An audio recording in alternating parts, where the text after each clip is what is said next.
اللہ وبرکاتہ الحمدللہ رب العالمین والصلاة علی رسول اللہ الامین سیدنا محمد وعلی آلہ وصحبہ اجمعین۔ ملعون و مردود وسیم رضوی نے قرآن کریم میں تحریف کرنے اور حضرات صحابہ کرام رضوان اللہ علیہ مجمعین کی شان گھٹانے کی جو مذموم حرکت کی ہے وہ انتہائی احمقانہ، مجرمانہ اور کافرانہ ہے۔ وسیم رضوی دراصل باطل کا اعلی کار بن کر یہ کام انجام دے رہا ہے، لیکن اس کو پتا ہونا چاہیے کہ کبھی کبھی موہرا بننے والا ہی سب سے زیادہ نقصان کا شکار ہو جاتا ہے۔ وسیم رضوی نے قرآن کریم کی 26 آیتوں کو قرآن سے ہٹانے کی بات کہی ہے۔ دراصل یہ اعتراض اس سے پہلے اسلام دشمن ذہن رکھنے والوں نے کیا تھا اور کہا تھا کہ قرآن کے اندر 24 آیتیں ایسی ہیں جس کے ذریعے سے دہشت گردی میں اضافہ ہوتا ہے اور آتنکوادیت پھیلتی ہے۔ علماء کرام نے اس کا جواب دے دیا تھا، لیکن یہ وسیم رضوی اسلام دشمن ذہنوں سے آگے بڑھ کر کہتا ہے کہ قرآن میں 26 آیتیں ایسی ہیں جس کے ذریعے سے آتنکوادیت میں اضافہ ہوتا ہے۔ اس کو معلوم ہونا چاہیے کہ قرآن کریم کے اندر ایک آیت تو کجا ایک لفظ بھی ایسا نہیں ہے جس کے ذریعے سے فساد بھڑک سکتا ہو، بلکہ قرآن میں اللہ تعالیٰ نے صراحت کے ساتھ کہا ہے اللہ تعالیٰ فساد مچانے والوں کو پسند نہیں کرتا۔ وسیم رضوی نے جن 26 آیتوں کے بارے میں کہا ہے اس کو پتا ہونا چاہیے کہ قرآن کریم کے اندر سے 26 آیتیں تو بہت بڑی بات ہے۔ قرآن کے اندر ایک زبر اور ایک زیر کو بھی ہٹایا نہیں جا سکتا، ایک نقطے کو بھی مٹایا نہیں جا سکتا۔ قرآن جس طرح نازل ہوا ہے وہ اسی طرح باقی رہے گا، اس کے اندر کمی زیادتی نہیں کی جا سکتی، بلکہ قرآن کریم کی حفاظت کی ذمہ داری خود اللہ تبارک و تعالیٰ نے لے رکھی ہے، اور جب تک مسلمان اس دنیا کے اندر رہیں گے قرآن کی حفاظت کرتے رہیں گے۔ اور وسیم رضوی کو یہ بات بھی معلوم ہونا چاہیے کہ قیامت کے قریب قرآن اٹھا لیا جائے گا لیکن مٹایا نہیں جا سکتا۔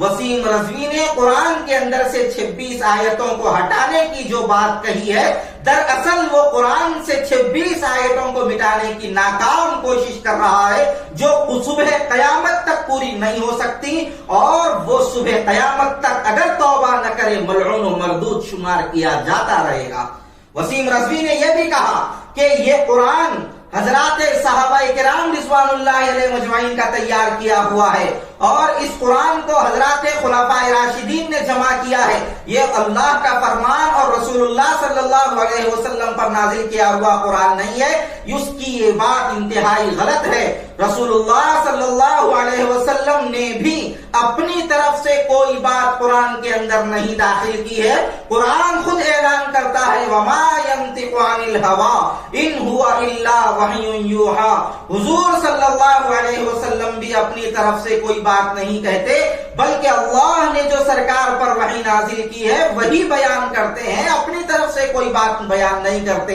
جب رسول اللہ صلی اللہ علیہ وسلم خود اپنی طرف سے کوئی بات کو داخل نہیں کر سکتے قرآن کریم کے اندر، تو حضرات صحابہ اس کی جرات کیسے کر سکتے ہیں کہ قرآن کریم کے اندر اپنی طرف سے کسی بات کو یا کسی آیت کو بنا کر داخل کر دیں؟ یہ اس کا الزام ہے۔ دراصل اس نے اپنی اندر کی چھپی ہوئی دشمنی کو ظاہر کیا ہے، اور اس نے صاف کہا ہے کہ ہمارا عقیدہ ان خلفاء پر لعنت بھیجنے کا ہے، اور ہمارے شیعہ علماء ان خلفاء کی بات کو مان رہے ہیں، ان کے قرآن کو مان رہے ہیں۔ مولا علی کا جو قرآن تھا وہ تینوں خلفاء نے اس قرآن کو قبول نہیں کیا ہے، بلکہ اپنے قرآن کو ان لوگوں نے لکھ لیا ہے۔ اس کو معلوم ہونا چاہیے کہ اس کی یہ بات انتہائی غلط ہے۔ قرآن کو صرف ان تینوں خلفاء نے مل کر جمع نہیں کیا ہے، بلکہ حفاظ اور کاتبین نے وہی صحابہ کرام رضوان اللہ علیہ مجمعین کی ایک بڑی جماعت نے مل کر حفاظت قرآن اور جمع قرآن کا فریضہ انجام دیا ہے۔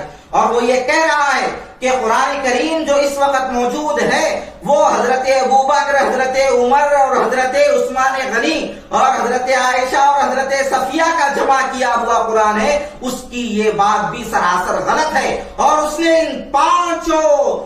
صحابہ اور صحابیات پر انتہائی غلط الزام لگایا ہے۔ وسیم رضوی کو پتا ہونا چاہیے کہ جو بھی صحابہ کی شان میں گستاخی کرے یا ان کے خلاف کوئی بھی بات کہے، مسلمان اس کو برداشت نہیں کر سکتے، ہمارا ایمان اس کو گوارا نہیں کر سکتا۔ تحریک غلامان صحابہ کھل کر اس کی مذمت کرتی ہے اور وسیم رضوی کے خلاف صاف طور پر یہ اعلان کرنا چاہتی ہے کہ وسیم رضوی کا اسلام سے کوئی تعلق نہیں ہے۔ تحریک غلامان صحابہ یہ مطالبہ بھی کرتی ہے کہ ملک کی بڑی بڑی جامعات وسیم رضوی کے خلاف فتویٰ جاری کریں کہ ایسا شخص اسلام کے اندر نہیں ہے، یہ خارج اسلام ہے۔ اور شیعہ علماء کو میں سلام کرتا ہوں، انہوں نے بھی کھل کر کہا ہے کہ وسیم رضوی نہ مسلمان ہے نہ شیعہ ہے، نہ شیعہ فرقے کے اندر اس کا کوئی نام باقی رکھا جا سکتا ہے۔ تو اب صاف ہو گیا کہ وسیم رضوی نے صحابہ کی شان میں گستاخی کر کے،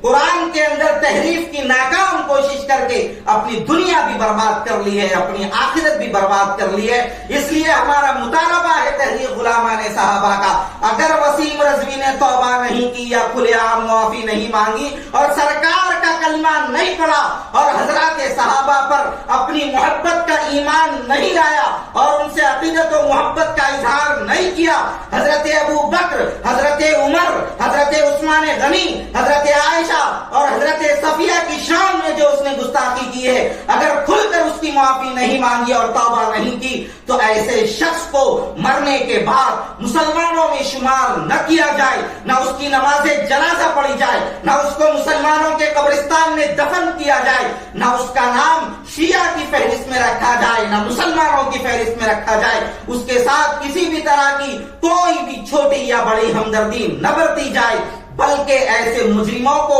سر عام پھانسی کی سزا دی جائے۔ اور اگر یہ نہیں ہو سکتا تو کم از کم عدالتیں ایسے مجرموں کو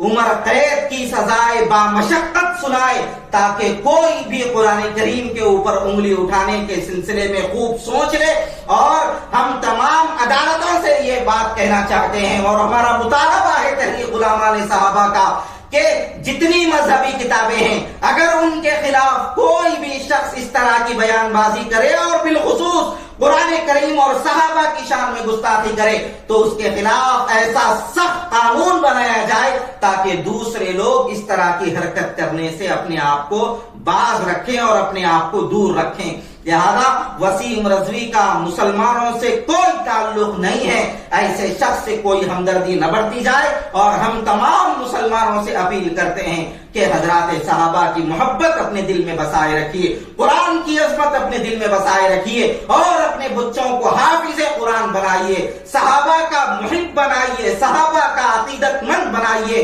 اور تمام مسلمان ایسے موقع پر متحد ہو جائیں اور کوئی بھی کسی بھی طرح کی تفریق کی بات بالکل نہ کرے اور متحدہ آواز اٹھا کر قرآن کی حفاظت اور صحابہ کی عظمت کے اوپر اپنی اپنی قربانیوں کو درج کرانے کی کوشش کرے۔ ہر شخص کھڑا ہو جائے اور ہر شخص اپنی جانب سے تن من دھن کی جیسی جیسی وہ قربانی دے سکتا ہو دینے کے لیے تیار رہے، اور جب بھی جہاں بھی اور جس وقت بھی بلایا جائے قرآن کی حفاظت اور صحابہ کی عظمت کے لیے سارے مسلمان متحد ہو کر اس جگہ پر آنے کی کوشش کریں۔ اللہ تعالی ہم سب کو صحیح علم و عمل کے اپنے کرم سے توفیق عطا فرمائے۔ وآخر دعوانا الحمدللہ۔